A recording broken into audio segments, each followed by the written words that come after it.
सोने महबूबे करीम सल्लल्लाहु अलैहि वसल्लम सैर करने वास्ते वाक करने वास्ते आप बाहर तशरीफ लैके आए। रस्ते के अंदर मेरे आका अलैहिस्सलातु वस्सलाम ने वेखिया काफले वाले ने पड़ाव डाले हुए हैं और उन्होंने ऊँट ने सुर्ख कलर दे काफले वाले ने मेरे आका अलैहिस्सलातु वस्सलाम ने करीब बुलाया। फरमान लगे यार ए ऊँट मैनू पसंद आ गए, वेचना चाहते जे, कोई वेचण का है प्रोग्राम? कह लगे असी उवें वेचना तो कोई नहीं सी, जे तुसीं कहंदे हो तो वेच दिंदे आ। हुण वेखी जा रहे हैं मेरे आका का चेहरा, मेरे आका के हुसन के अंदर गुम ने, मेरे आका की सूरत वेखी जा रहे हैं, उन्होंने होर किसी शह का होश कोई नहीं। मेरे आका अलैहिस्सलातु वस्सलाम ने फरमाया ओ बेलियो ऊँट वेचना चाहते हो? कह लगे उवें तो वेचण का इरादा कोई नहीं, अगर तुसीं फरमाते हो तो वेच दिंदे आ। मेरे आका ने फरमाया चलो फिर लाओ कीमत। कीमत लगाई गई। मेरे आका अलैहिस्सलातु वस्सलाम ने जिस वक्त रेट तय कर लिया, सोने महबूब ने फरमाया कि बेलियो गल ये वे कि मैं आया सा सैर करने वास्ते, मैं आया सा वाक करने वास्ते, कोई खरीदो फरोख्त का मेरा प्लान कोई नहीं सी। मैं इत्थों गुजर रहा सा तो मैंने ऊँट पसंद आ गया, अगर तुसीं इजाज़त देवो ऊँट मैं तुहाडा लै जाना तो तुहाडी रकम भेज देना। तवज्जो दे नाल सुनने वाली गल है। मेरे आका अलैहिस्सलातु वस्सलाम की सूरत के अंदर गुम सन, कह लगे ठीक है सरकार तुसीं ऊँट लै जाओ तो रकम भेज देना। मेरे आका अलैहिस्सलातु वस्सलाम ने ऊँट के मुहार पकड़ी, सरकार तशरीफ लै गए।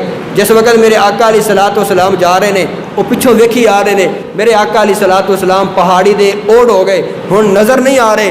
हज़रात मोहतरम फिर जाके उन्होंने ख्याल आया, एक कह लगा यार आपां इतना कीमती ऊँट दे दिता है, उनका तो नाम ही नहीं पूछया, इतना कीमती ऊँट दे दिता वे उनका तो एड्रैस भी नहीं पूछया, इतना कीमती ऊँट दे दिता वे उनका तो कोई पता भी नहीं किया कि उनका घर किहड़ी जगह ते वे, उनका नां की है, उनका किस कबीले के नाल ताल्लुक है, किस फैमिली के नाल ताल्लुक है। असी इतना कीमती ऊँट दे दिता वे, कोई बायोडेटा भी नहीं लिया। एक बोले यार मैं की उनके कोल बायोडेटा लेना सी, मैं तो उनके चेहरे के अंदर गुम सा। दूसरा बोले यार मैनू तो उनदियां अखां ही बड़ियां सोहणियां लगियां ने, जो सोहना अख खोलदा सी ते अख बंद करदा सी ना, मैनू उनदी ये अदा बड़ी प्यारी लगदी सी। एक होर बोले कहन लगा यार एक मंजर तुसी नहीं वेखिया, मैं वेखदा रहा, उनके चेहरे चों नूर निकलदा सी, सामने पहाड़ रोशन हो जाता सी।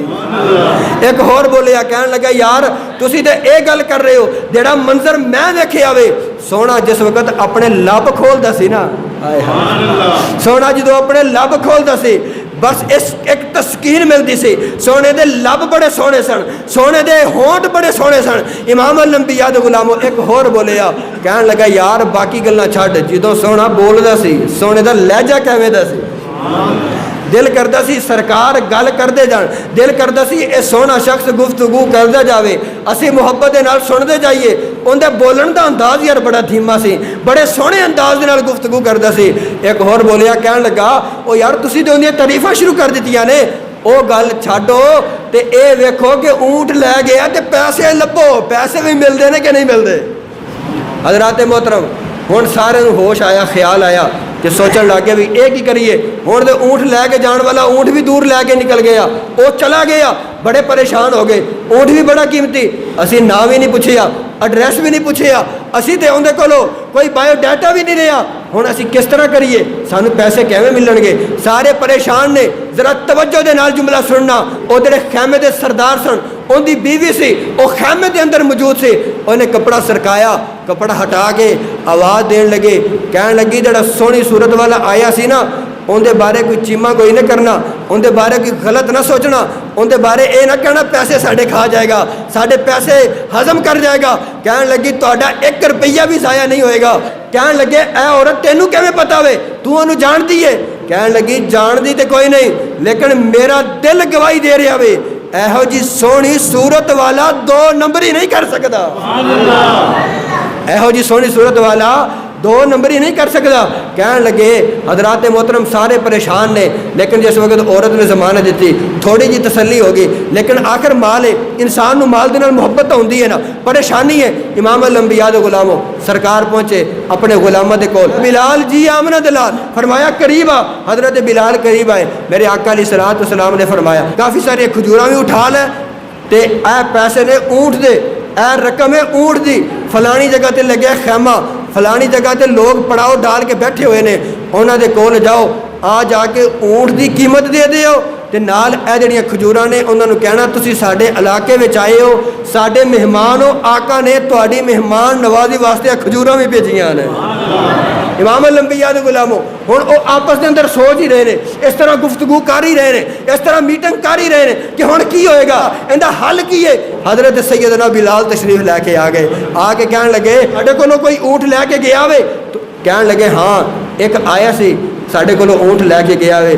फरमाया फिर घबरा क्यों रहे हो? कहन लगे असीं परेशान हाँ, नाम भी नहीं पुछया, डाटा भी नहीं पुछया, उनके इलाके का नाम नहीं पुछया, उनके कौम का नहीं पुछया, सानू उनका बायोडेटा का पता कोई नहीं।